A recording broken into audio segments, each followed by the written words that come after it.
The rare triple-digit football score was logged in April when the AF1's Albany Firebirds hung 100 points on the Corpus Christi Tritons.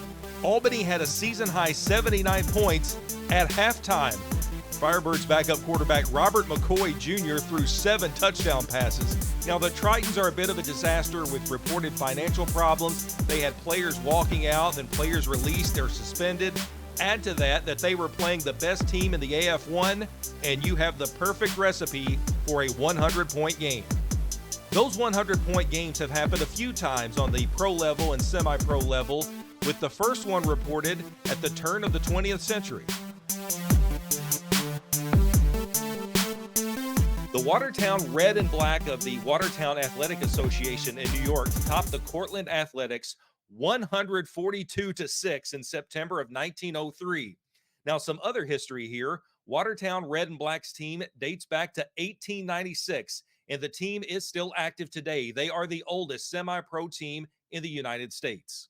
In 1904, another historic team hit the Century and More Club when the Massillon Tigers of the Ohio League beat Marion 148-0.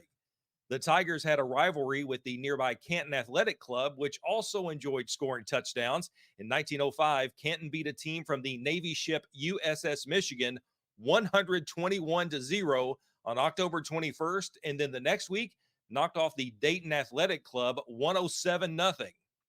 There were no more recorded pro or semi-pro 100-point games until 1912 when the Racine Regulars, sometimes called the Professionals, of a semi-pro league in Wisconsin defeated the Milwaukee Cardinals 102-0. That was one of 3 semi-pro games that year that saw a team score 100 points or more, including the Canton Athletic Club, called the Canton Professionals, once again hitting the century mark 105-0 over the Cleveland Willoughbys. Over the next decade, there were nearly 30 semi-pro or professional football games that saw the winner score 100 points or more. In 1926, a team from a league you might not know about beat their opponent 109-0, and this was not your ordinary football league. The Maui Barefoot Football League is exactly what it sounds like. It was a league that was founded in 1920 and played all the way through the 1950s. In 1926, the Kahului Jackrabbits knocked off Sprecklesville 109-0.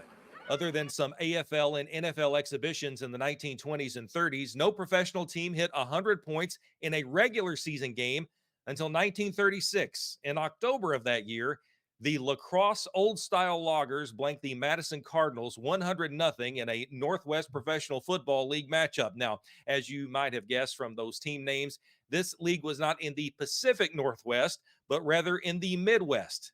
Teams from the short-lived league, which operated from 1935 through 1938, played exhibition games against established pro teams like the Chicago Bears and Cardinals and the Green Bay Packers. And no, those teams, at least on record, did not score 100 points or more. There was only one recorded score of 100 points in a pro football game in the 1940s. That was a 122-0 blowout between the VFW Burlington Rockets and the Byron Blackhawks in 1948. The Rockets getting the better of their opponent in that one.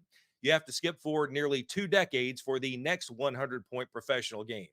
In 1967, the Richmond Mustangs from Virginia, a team that took on the Savannah Indians, both teams from one season of the United American Football League, they reportedly had a player from Savannah spit on a player from Richmond, and the Mustangs decided they were going to run up the score. They blasted Savannah 105-0.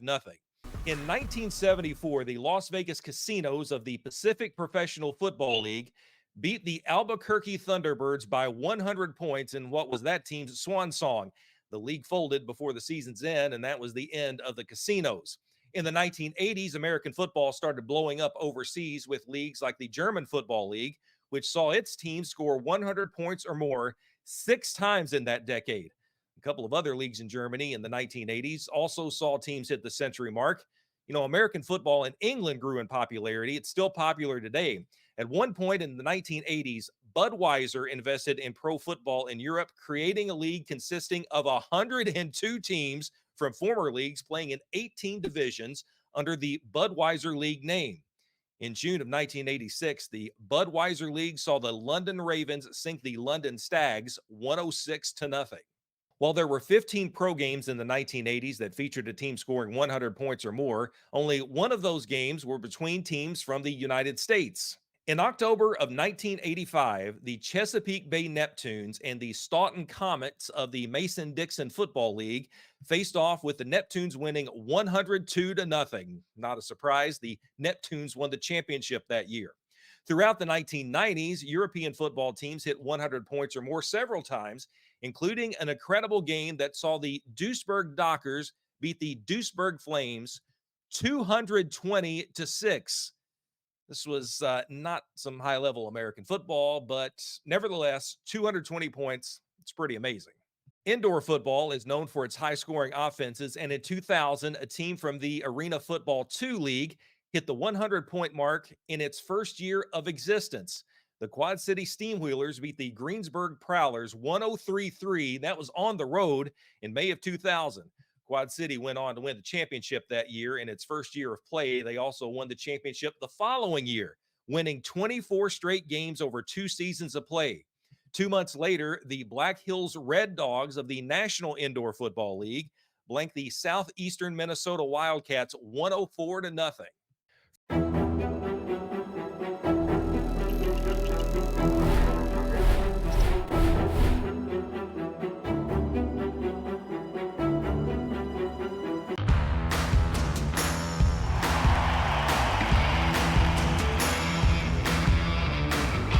From 2000 to 2010, more than 30 pro or semi-pro football teams scored 100 points or more.